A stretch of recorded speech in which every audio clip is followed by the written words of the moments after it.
Everyone should have an equal opportunity to succeed. There is a big issue to get through that recruitment process, to be shortlisted, to be in front of people. And I think that's probably where a lot of women and ethnic minorities get swept away.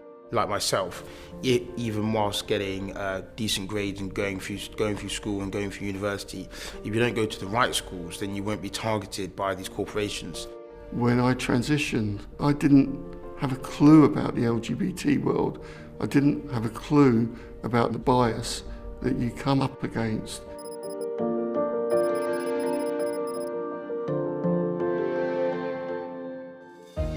Fairness underpins diversity and inclusion.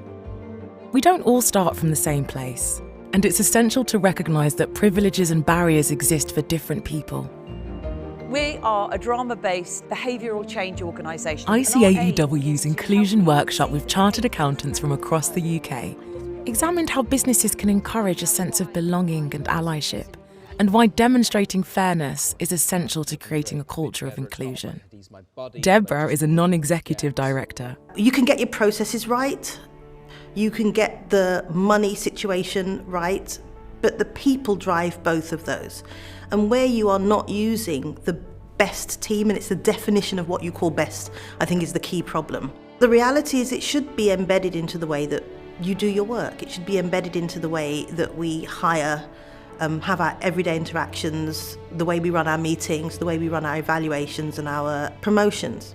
And even the way that you give people a dignity in their exit from your organisation. Organisations have a moral imperative to ensure equality of opportunity for people with different backgrounds and characteristics. BE is a chartered accountant and business director. I just got used to it, because you find that in most places that I turn up to professionally, I'm probably the only face. Of colour? The only face of colour. So you just expect it. Zoom meetings, presentations. To arrive at the best views, you need a diverse input, a diversified input. And if you're going to have a diversified input into your decision making, then you also have to be inclusive, because it means you have to include as many people, as many views as possible, so you can arrive at your best decision.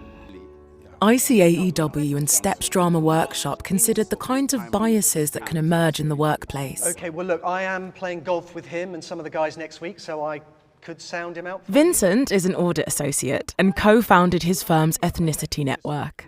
39% of people who are deemed to be working in positions of influence within the UK are privately educated, and this is compared with 7% of the population. So there's a massive disparity there. Actively providing opportunities for people from different backgrounds will help create equity in an organisation.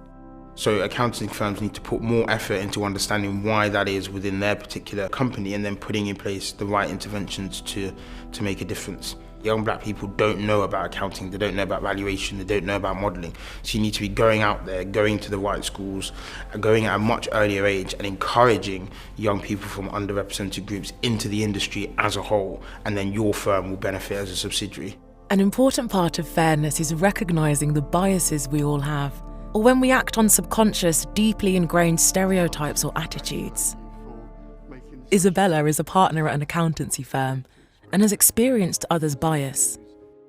Maybe I present and look okay female, but the minute I start talking, you realise people don't associate the voice and the body or the name together. Classic example is when you call your bank and they ask your name, you tell them your name, and then they freeze your account because they think that you are somebody impersonating somebody else. Everyone can contribute to a culture of fairness and equity. Senior leaders should embed the concept of fairness into all aspects of the organisation's strategy and major processes.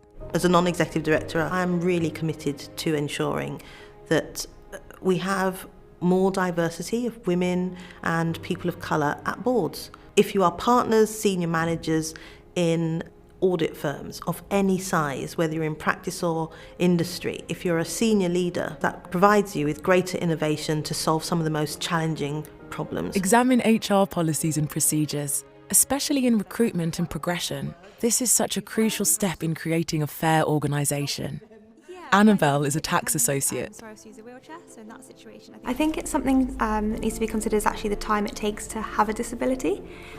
So for example, I'm working full time, but at the same time I'm also studying for the ICAEW qualification. It's a lot to balance in the first place, but to throw in something that also takes up a considerable amount of time. I was having physio on a daily basis. That was a good 2 hours of my day.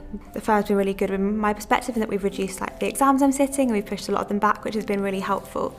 But I think as a industry as a whole, I think it's probably something that's not considered as much, and it should definitely be brought to the attention a bit more. Use two-way communication channels to both understand where unfairness exists in the organisation and consistently explain the importance of fairness to employees. I think it's important that firms actually get their data and analyse it and understand at what stage it is that they're losing young black applicants through the recruitment process. A diverse workforce and inclusive culture with a sense of belonging, allyship and fairness will bring business benefits, but most importantly, it's the right thing to do. Krita is a financial services assurance associate. It's unfair that he can use his authority to pass over someone and to make life easier for himself. Looking past people's differences, because whilst they do matter, it's not the only thing that defines them. I know people are seeing me physically on the first instance. They can see me as different, and not letting anyone feel left out, because I know what that feels like and it's not great, and you wouldn't want to be doing it to anyone else.